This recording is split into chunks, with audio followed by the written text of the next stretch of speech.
En 30 minutos, MF Economía e Inversiones y Radio 1000 te traen los principales temas económicos del mundo y de Paraguay con Economía a 1000.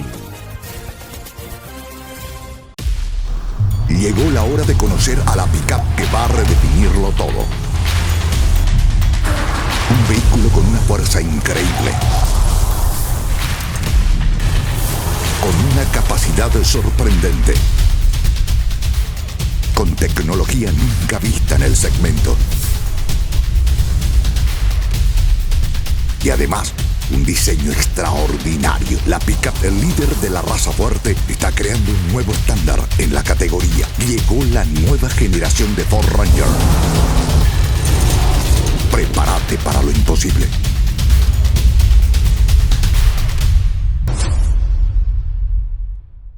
En Economía al Oído, Manuel Ferreira analiza los temas que marcan la economía global, regional y de Paraguay, con una mirada crítica y enfoque claro. Y si buscas noticias y voces claves del ámbito económico nacional, escucha también el podcast Economía 1000, el espacio de entrevistas y actualidad. Dos miradas, una misma fuente. MF Economía e Inversiones. Muy buenos días, bienvenidos a una emisión más aquí de Economía 1000. Muchas gracias por la compañía de todos los días. Quien les saluda, Prince Otto, y en ausencia de la compañera Ada Caballera, quien envío un saludo muy especial. Mañana ya va a estar en piso nuevamente con nosotros. Agradecerle a todo el equipo humano que hace posible la puesta al aire de este programa económico, recordando que es en coproducción con la consultora MF Economía e Inversiones y por supuesto Radio 1000. Ya damos la bienvenida a nuestro invitado de hoy, a quien agradecemos su presencia, su tiempo y sobre todo venir aquí a compartir sus conocimientos. Estamos en compañía del doctor José Carlos Tello, economista, profesor y consultor en el sector público y privado. ¿Cómo estamos, profesor? ¿Qué tal? Bienvenido, gracias por estar con nosotros. ¿Qué tal, Prince? Muy bien, contento de estar acá con ustedes. Después de varias semanas. Una semana, sí. Pero lo importante es que tenemos mucho que hablar, así que, y sobre todo de temas actuales y de la preocupación que está generando ya en varios sectores. De hecho, nosotros ayer conversamos con la gente de Capeco, que es el sector productivo, y nos manifestaban ya ciertamente una preocupación de lo que vamos a hablar hoy. Estamos mencionando y hablando del fenómeno climático El Niño. Así que hay mucho por conversar sobre esto, porque evidentemente se espera que tenga cierta incidencia. El impacto todavía no sabemos, obviamente, porque no sabemos cómo va a llegar, pero lo cierto y concreto es que hay una cierta alerta en ese sentido. ¿Correcto, profesor? Así es, sí. ¿Qué es el fenómeno climático del Niño? Yo sé que no somos meteorólogos, pero vamos a tratar de ubicar a la gente. Pero en el último programa que estuve aquí, también hablé sobre eventos climáticos, sobre las lluvias, las sequías, y el los impacto. impactos. Sí, totalmente. Así es que hay que ser un poquito también... De todo. Está sí. bien. El fenómeno del Niño es el calentamiento de las aguas del Océano Pacífico, pero en la zona central, en la zona ecuatorial. ¿Sí? O sea, tenemos Ecuador, por ahí pasa la línea ecuatorial, ¿no? Por eso se llama así. Es cierto. Y si uno va, digamos, a la mitad del Océano Pacífico, es una zona que se llama 3 y 4, digamos, del Océano Pacífico, la zona central. Esa zona central, cuando se calienta demasiado, está por encima, digamos, de 1 o 2 grados centígrados, grados Celsius de esa temperatura del mar, entonces a eso se le denomina fenómeno del Niño, porque cambia radicalmente todo el movimiento de lluvias, se invierte, porque antes las lluvias estaban concentradas en Asia, Vietnam, Nueva Zelanda, Australia, y todo eso se va a trasladar, ellos van a entrar en sequía, y todas esas lluvias se van a trasladar en la costa de Ecuador y Perú. Las costas de Ecuador y de Perú, sobre todo la de Perú, es una costa desértica. Entonces vienen las lluvias torrenciales y hacen un desastre en esos lugares. Y generalmente eso ocurre en diciembre, para Navidad. De ahí que se le conoce como fenómeno El Niño. Ah, interesante. Por eso es su nombre. Entonces, digamos, yo como peruano, sabemos, digamos, de los eventos catastróficos que ocurrieron 82-83, 2008-2009, 2015-2016 y probablemente 2026-2027. ¿Hay como periodos o como es, profe? Sí, cada cierto tiempo viene. Y esto no solamente ocurre en este siglo, esto siempre ocurrió. Hay vestigios, digamos, en las culturas pre-incas o civilizaciones pre-incaicas en Perú, donde se muestra eso, ¿no? Hay periodos extensos de sequía, de inundaciones y lluvias torrenciales, donde obviamente esas civilizaciones pues la pasaron mal o sencillamente fueron se movilizaron a otros lugares, ¿no? Claro. Sí, no, siempre ocurrió eso. En el caso de Perú, profesor, ya que mencionaste, ¿qué estrategias se aplicaban? Bueno, se aplicó en el último fenómeno que se dio hace años atrás, decías 2014, 2016. Sí, el más terrible fue en 1997, 1998. Ese fue uno de los más fuertes. Y lo que se hace es, en la costa, lo que hace es limpiar aquellos cauces, ¿sí? Donde como no llueve, digamos, en los últimos 5, 8 años, esos cauces pues se llenan, la población también comienza a construir donde no debería de construir, entonces, y cuando vienen las lluvias torrenciales arrasa con todo, ¿no? Entonces hay destrucción, hay muerte, por ejemplo ahora que hay muchas zonas de cultivo en esa zona, que es de cultivo para exportación, entonces van a tener esos problemas, ¿no? Totalmente. Van a crear defensas ribereñas, todo, pero... ¿Qué tipo de cultivo, profesor? Perú actualmente en esta zona exporta palta, aguacate, exporta espárragos, exporta locote, morrón, mango. Todos esos cultivos son de exportación para Europa y Asia, y esos son los que están en riesgo actualmente. Y que representan, imagino, un número importante para lo que representa también el país en su conjunto. Exactamente. En los últimos años ha crecido muchísimo ese sector y ha generado mucho empleo, ¿no? Y los productores en ese sentido decías que buscan maneras, porque no pueden trasladar sus cultivos por más que haya alerta y demás, o sea, se trata de mitigar en todo caso. Tratas de mitigar, pero cuando la lluvia es torrencial a veces ya no puedes hacer mucho, ¿no? No se puede parar. Exactamente, porque no es una zona acostumbrada a lluvias, entonces el suelo no absorbe esa excesiva humedad, ¿no? Por eso te digo, es un desierto. Es un desierto. Y el otro impacto también negativo, también para Ecuador y también para Perú, es que las aguas del Pacífico, aquellos que hayan estado en la zona del Pacífico Sur, las aguas son frías, son muy frías, y justamente eso propicia una mayor cantidad de peces. Por eso que Ecuador, Perú y Chile son potencias en lo que es la pesca, digamos, de anchoveta, harina de pescado, procesamiento y todo eso. ¿Qué pasa cuando viene el fenómeno del Niño? Todas esas aguas comienzan a calentarse. Y la anchoveta y otros peces se van hacia el sur, a aguas más frías. Entonces la pesca también. Hay ciudades que se dedican a solamente la producción industrial de pesca, y esas entran en un colapso. ¿Qué dicen los informes internacionales, profesor, sobre lo que se espera del fenómeno del Niño? Y se espera que sea un evento catastrófico, igual, digamos, que la del 2008-2009, ¿no? Sí. Porque ahí les pasé una gráfica. ¿Le podemos pedir a los compañeros que nos den el soporte correspondiente, por favor, de la lámina compartida cuando tengamos? Es un índice que lo crea, justamente, que lo crea la NOAA de Estados Unidos, y lo que hace es medir la temperatura de esta área central del Océano Pacífico, ¿sí? Mide cuántos grados por encima o por debajo del promedio histórico está. Entonces ahí en la gráfica ustedes pueden ver esa línea roja, son las proyecciones para los siguientes meses de agosto, septiembre, octubre, noviembre y diciembre. El punto más alto es noviembre, tienes un calentamiento casi de 3 grados Celsius por encima del nivel normal de las aguas. Eso es un evento catastrófico del Niño, ¿no? Igual, son proyecciones. Claro. ¿no? Son proyecciones, pero eso es lo que se espera. Por ejemplo, un caso curioso, aquellos también que han viajado a Lima, Lima en estos meses, mayo, junio, julio, está todos los días grises, y siempre amanece con una llovizna bien fina. Así es Lima estos días. Ahora no. Lima, el clima está templado, hay sol. Es porque las aguas del mar se están calentando.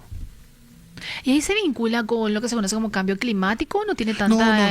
No. Es un fenómeno, como es un decíamos. es un fenómeno porque, como te Sí. mencioné, esto antes de la llegada de los españoles Sí. ya se registraba. Claro. Los incas también soportaron estos eventos.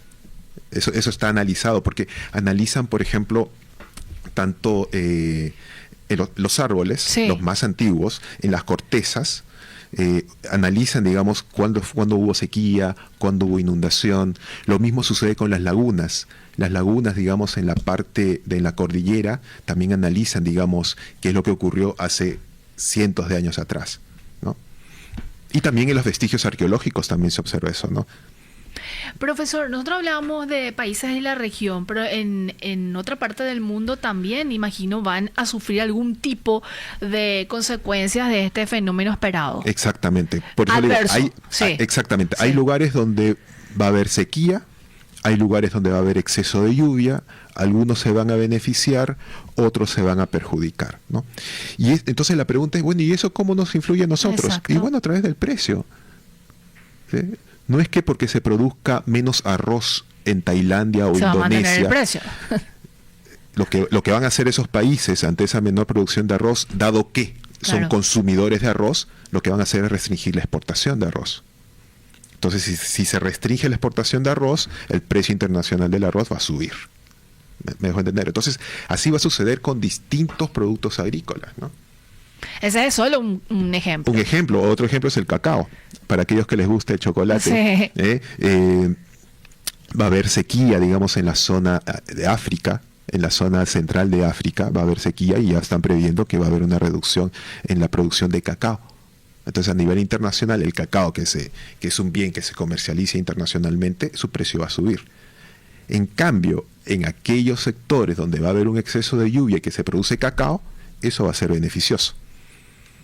Dependiendo de en qué punto del mundo te encuentres para que genere un efecto relativamente positivo o negativo en su efecto. Exactamente. Por ejemplo, volviendo al Pacífico. Sí. En el Pacífico tienes Perú y tienes Ecuador. Sí. Tienes la cordillera de los Andes, que es una pared muy vertical. Entonces, lo que sucede en la costa va a ser distinto a lo que sucede en la cordillera o en la zona amazónica. Entonces, en la costa va a haber inundaciones. Donde era desierto, inundaciones y exceso de lluvia. En la cordillera, donde llueve regularmente en esas épocas, va a haber sequía, Clarísimo. ¿no? Entonces, también la producción de cacao en esa zona seguramente que se va a ver perjudicada, ¿no? Profesor, tenemos que hacer una pausa y después obviamente tenemos ya que situarnos en lo que podría generar para Paraguay. Mencionabas de los precios, pero eso también se vincula a un eventual, imagino, una eventual presión sobre la inflación. O sea, todo Ajá. está concatenado cuando solamente hablamos quizás del fenómeno del niño, pero se van sumando otros elementos porque oferta-demanda siempre hace una reconfiguración en otras variables, ¿correcto? Exactamente, sí. Me tenés que llevar como tu auxiliar, profesor. Claro que Siempre hablamos de eso hace 3 años, pero todavía no me llevaste. Es broma. Seguimos en compañía del doctor José Carlos Tello, economista, profesor y consultor en el sector público y privado. Estamos hablando sobre el fenómeno climático del Niño, características y su potencial impacto en la economía paraguaya y también, obviamente, en el contexto internacional. Profesor, estábamos conversando fuera de micrófono acerca de cómo algunos fenómenos climáticos tienen definitivamente incidencia en el crecimiento económico de un país, considerando también que habíamos conversado hace como un mes atrás sobre el clima puntualmente y su impacto en la economía, y habíamos compartido, y recuerdo habías compartido, traído también algunos números acerca de los antecedentes que se tienen sobre todo en Paraguay en materia de sequía, PIB, ciertamente inundación, PIB, pero habíamos también conversado de que cuando hablamos de la sequía puntualmente es más fuerte la incidencia que puede tener incluso en el crecimiento económico de Paraguay, ¿correcto? Exactamente, sí, porque cuando tenemos sequía, no hay Sí. agua. En Paraguay no hay reservorios, no Es hay cierto. canales de irrigación como en otros países, ¿no? Se espera, o sea, eres dependiente de las lluvias. Entonces, cuando no hay agua, la solución ¿cuál es? No hay solución, ¿no? Por eso que le pega tan fuerte a Paraguay, ¿no? Y en esa vez Sí. habíamos comentado de un estudio que se hizo aquí en el Instituto de Desarrollo, donde mostraba que eventos de sequía, digamos fuertes eventos de sequía en Paraguay, costaba alrededor de 1.7 puntos porcentuales del crecimiento del PIB. Es decir, si Paraguay crece normalmente al 4%, bueno, con una sequía iba a crecer 1.7 puntos por debajo de eso. Claro, ahí habría que descontarle. Sería Sí. 2.3%. Claro. ¿Me entiendes? Ese es el impacto que ellos mostraron, ¿no? Cosa que al revés no sucede así. O sea, que cuando hay estos eventos, digamos, del Niño, históricamente el impacto es nulo o positivo, ¿no? Entonces, esa es como que la buena noticia para Paraguay, entre comillas. Sí. ¿No?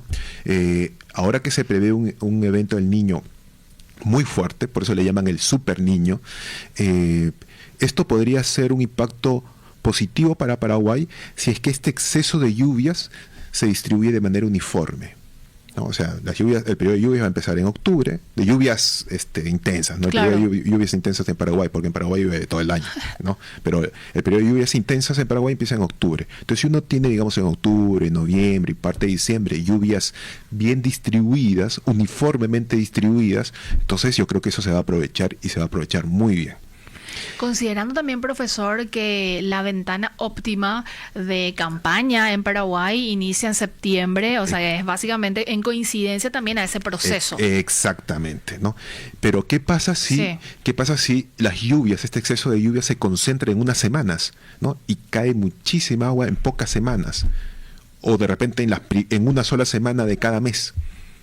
Eso va a tener efectos negativos, porque obviamente tú necesitas, tu campo de cultivo no tiene que estar inundado. Está bien que esté húmedo, que esté irrigado, pero no inundado. Claro. ¿No?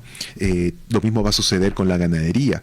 Necesitas también que con mucha lluvia vas a tener buena pastura, pero con un exceso de lluvia lo que va a hacer es limpiar los terrenos, ¿sí?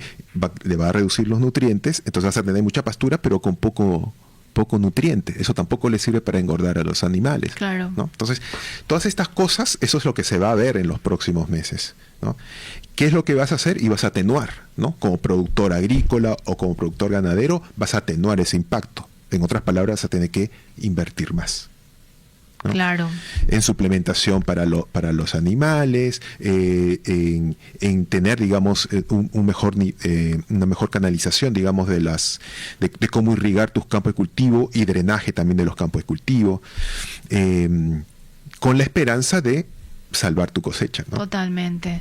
Y eso que decís, mayor inversión, obviamente, es igual a sobrecosto también, que Claro. imagino en algún momento se va a trasladar también en el producto. Claro, o sea, vas a tener o mejor dicho, tu margen de ganancia probablemente se reduzca. Claro. Está bien, pero vas a poder vender. Totalmente. Peor es en sequía, donde tus costos de repente no aumentan, pero no vendes nada porque se destruyó tu mercadería.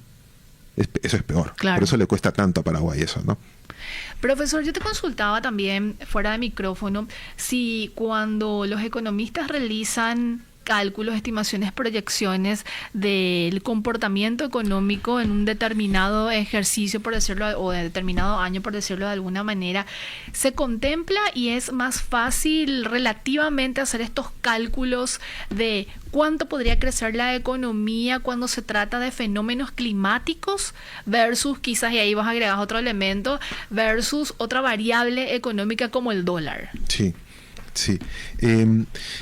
Entre comillas, es más fácil porque estos eventos climáticos son movimientos exógenos. ¿Exógenos a qué? Exógenos a la toma de decisiones que hacemos cada uno de nosotros. Como ¿no? agentes económicos. Como agentes económicos, claro. O las decisiones que pueden tomar las autoridades económicas. Clarísimo. Entonces, como es un evento exógeno, entonces uno puede simular si hay un movimiento inesperado de este movimiento exógeno, que es el clima, que puede ser el calentamiento de los océanos, por ejemplo, entonces puedes ver cómo reaccionan las demás variables económicas, porque todas son endógenas entre sí, todas se retroalimentan entre sí, ¿no? A diferencia, por ejemplo, ¿qué pasa si, siempre preguntan, ¿no? Sube el tipo de cambio o bajo el tipo de cambio? ¿Y cuál es el impacto en las variables macroeconómicas? Y bueno, eso hay que medirlo porque que aumente el tipo de cambio, eso va a tener un impacto en las importaciones, en las exportaciones, en el balance de las empresas que tienen este descalce cambiario, ¿no? Pero esos movimientos entre exportación e importación también va a tener un impacto en la cotización del tipo de cambio. Claro. O sea, se van a retroalimentar las variables. Por eso que es complicado hacer esas mediciones o esas cuantificaciones en un modelo, hablando, digamos, en variables propiamente económicas, ¿no? Y eso es lo que nosotros los torturamos pues a los chicos en la facultad, ¿no? Con la materia de econometría. Siempre estamos hablando, ¿cuáles son las variables endógenas? Y les digo, oye, en economía todas son endógenas. Y ahí está la dificultad, digamos, para hacer estas cuantificaciones. En cambio, volviendo al ejemplo del niño, es una variable exógena. Hay que ver el vínculo entre el calentamiento del Océano Pacífico, las lluvias que llegan aquí a Paraguay, las lluvias que llegan en las cuencas del Paraná y del Iguazú, que van a llenar el embalse de Itaipú, por ejemplo, o de Yacyretá, sí. Y eso va a tener un impacto positivo también en la generación de energía eléctrica. Claro, ¿no? y es como que se va ciertamente mitigando también el impacto. Exactamente, entonces eso uno lo puede modelar, ¿no? Clarísimo. Lo que es difícil de modelar, y vuelvo al tema inicial, es yo no sé si las lluvias van a ser uniformes en todo el periodo. Excesivas lluvias, sí, pero si son uniformes, bien. Pero si se concentran en algunas semanas nada más, creo que puede ser perjudicial, ¿no? Y ahí asumo que hacen como escenarios también, profesor. Y hay que hacer escenarios, ¿sí? Medio, alto, bajo, Sí, en materia de impacto. Exactamente, sí. Sí. Profesor, tenemos que hacer nuestra última pausa y a la vuelta seguimos conversando sobre este fenómeno y su impacto en la economía. Y me gustaría también vincular un poco con lo que decía antes de el primer corte con respecto a la inflación, profesor, porque obviamente no solamente tenemos que verlo por el lado de los precios, sino también una mirada socioeconómica, porque evidentemente también cuando hay inundaciones y países como Paraguay, que no estábamos preparados para recibir justamente abundante agua, y de hecho tuvimos antecedentes, si mal no recuerdo fue en el 2019, donde tuvimos una inundación bastante importante en el primer semestre del año. Después vino el fenómeno adverso de la sequía, que tuvo su impacto, La Niña, así mismo, muy importante en el año 2019. Después vino la pandemia y se generó ahí el desastre con las consecuencias que seguimos arrastrando hasta este año 2026. Profesor, consultaba antes de este segundo corte sobre precios, inflación, que ya hablaste relativamente, pero también está otro componente y es la mirada socioeconómica, y te decía que la infraestructura de Paraguay, como otros países de la región, quizás no están preparadas para un fenómeno climático como las inundaciones, y de hecho tuvimos una inundación muy importante ya por el año 2019, después una sequía en el segundo semestre que mencionabas, vino la pandemia, etcétera, y seguimos acarreando las consecuencias de ese escenario. Eso también tiene incidencia en lo que se puede esperar relativamente de la expansión económica de un país, y si lo situamos en Paraguay. Sí, por supuesto. Los episodios, digamos, de inundación, ¿no? En las riberas aquí, en Asunción y en Ayolas, o en Pilar, perdón. Sí, en esa zona. Va a haber consecuencias, digamos, obviamente, digamos, en el ámbito social, ¿no? Va a haber gente perjudicada, entonces ahí seguramente vamos a tener que actuar, digamos, no solamente desde el Estado, sino como sociedad también, claro, ¿no? Eso es importante. Pero eso va a ser, digamos, no es directo, o sea, no es de inmediato. O sea, tú esperas lluvias, digamos, en octubre, noviembre, diciembre, pero el impacto, digamos, para el río Paraguay es con rezago todavía, no es tan directo, porque la cuenca río arriba, digamos, de Paraguay, allá en la zona de Brasil, hay una zona, digamos, en Mato Grosso, donde funciona como una esponja. Entonces eso como que va graduando, digamos, ese impacto inicial de las lluvias, ¿no? Pero que va a subir el río, va a subir el nivel del río, ¿no? Claro. Que va a mejorar también, por otro lado, la logística, la navegabilidad de los ríos, ¿no? Pero tiene consecuencias, digamos, negativas en cuanto a la parte social, ¿no? Y de repente también en la parte social va a tener alguna consecuencia negativa para los pequeños campesinos, digamos, ¿no? Los productores, sí. Los pequeños productores que de repente no tienen en este momento, digamos, el financiamiento, no tienen los ahorros propios para poder construir, para poder, digamos, prever la situación que se viene. Entonces ellos van a lamentablemente soportar, claro, el impacto más fuerte, ¿no? Eso también hay que tener mucho cuidado, pero es temporal, ¿no? Esto no es un impacto permanente, es temporal, ¿no? Lo mismo con la inflación. O sea, sí, puede haber problemas, digamos, con un exceso de lluvias vas a tener problemas con los caminos, digamos, vecinales, en las zonas rurales, cómo sacar los productos para llevarlos a la ciudad, eso va a encarecer los precios. Se pueden ver algunos precios que probablemente se van a incrementar, sí, las hortalizas, como siempre, pero como es temporal, el Banco Central no va a intervenir con su política monetaria, no tiene sentido, ¿no? La política monetaria ahora el del Banco Central es casi neutra, ¿no? Esperando ver qué es lo que haga Estados Unidos, pero es casi neutra. Entonces, ante estos eventos no es que va a aumentar la tasa de interés para reducir la inflación y con eso va a encarecer los créditos, no, yo creo que no. O sea, yo creo que el Banco Central sencillamente no va a intervenir de esa manera, porque si es temporal no puede haber una política pues que suba y después baje, porque todos los efectos son, digamos, con cierto rezago, no es inmediato. Entonces no creo que se aventuren por ese lado, no lo van a hacer, no lo van a hacer. ¿Y consideras, profesor, desde tu posición, obviamente eso siempre lo aclaramos aquí, de economista y con experiencia también en ese sentido, de no se pondría en riesgo relativamente el 3,5% de inflación y creo que una revisión de 3,2% con esta situación? ¿O? Puede subir no solamente por eso, sino claro, porque todavía, digamos, puede incrementarse más el precio del petróleo. Hace un rato mencionaste. Un componente muy importante. Sí, pero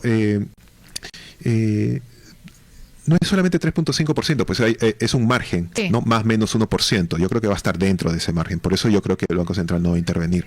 Porque con la tasa de interés, ¿no?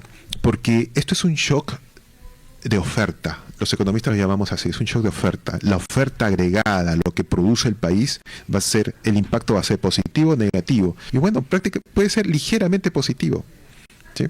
Puede tener un impacto en los precios, sí, pero va a ser temporal y no va a ser tan importante, ¿no? Donde va a haber, digamos, si es a nivel micro, algunos sectores que se van a ver ligeramente perjudicados, otros sectores se van a ver, al contrario, van a recibir, digamos, los beneficios de este exceso de lluvias, ¿no? Entonces ahí como que se van a compensar. Pero un impacto, digamos, en la inflación que me lleve, no del 3,5, que me lleve al 4,5, al 5%, no lo veo así. Y los últimos reportes que se tienen a nivel internacional, profesor, y algo que se pueda destacar de quizás países más cercanos a Paraguay, Argentina, Brasil, de cómo podría golpear, ¿están más preparados? El Brasil, la zona norte es la que va a estar con sequía. Entonces, toda la producción agrícola, ganadera de la zona norte, esa es la que se va a perjudicar. La zona sur de Brasil, Paraguay, Brasil, Uruguay, Argentina, esos son los que se van a beneficiar, ¿no? Pero siempre con la salvedad, ¿no? Claro. Un exceso de lluvias puede ser contraproducente, no negativo, pero contraproducente, ¿no? Entonces, por eso la perspectiva es, o el efecto es neutro o positivo, ¿sí? Entonces, toda la zona sur, digamos, de Sudamérica se va más o menos beneficiar. En cambio, la zona norte de Sudamérica es la que se va a ver más perjudicada. Entonces, en la zona norte de Sudamérica está la parte norte de Perú, Ecuador, Colombia y todo Brasil.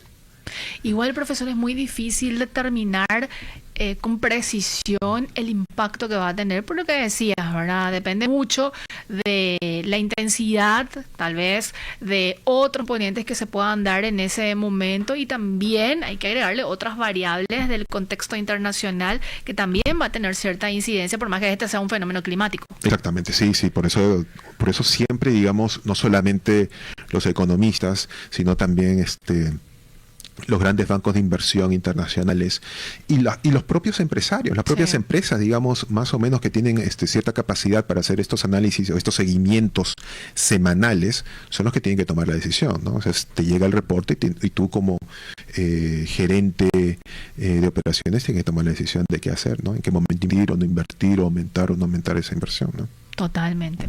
Profesor, como siempre tenerte en este espacio, que tengas un excelente jueves. Vamos a seguir conversando seguramente dentro de un mes. Claro que sí, nos vemos. Dale, gracias, profesor. Estuvimos en compañía del profesor Dr. José Tello sobre el fenómeno climático del Niño y su posible incidencia en determinadas variables económicas. Y como decíamos, hay que esperemos que no sea demasiado importante y bueno, a seguir monitoreando también todo lo que pueda y lo que va a generar este fenómeno.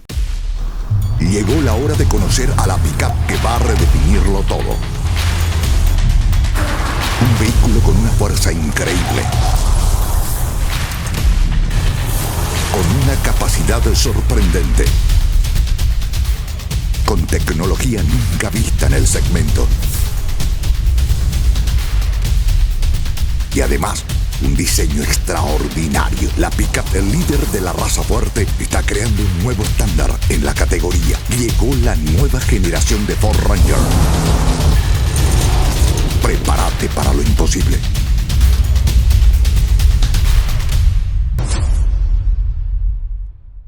En Economía al Oído, Manuel Ferreira analiza los temas que marcan la economía global, regional y de Paraguay, con una mirada crítica y enfoque claro. Y si buscas noticias y voces claves del ámbito económico nacional, escucha también el podcast Economía MIB, el espacio de entrevistas y actualidad. Dos miradas, una misma fuente. MF Economía e Inversiones.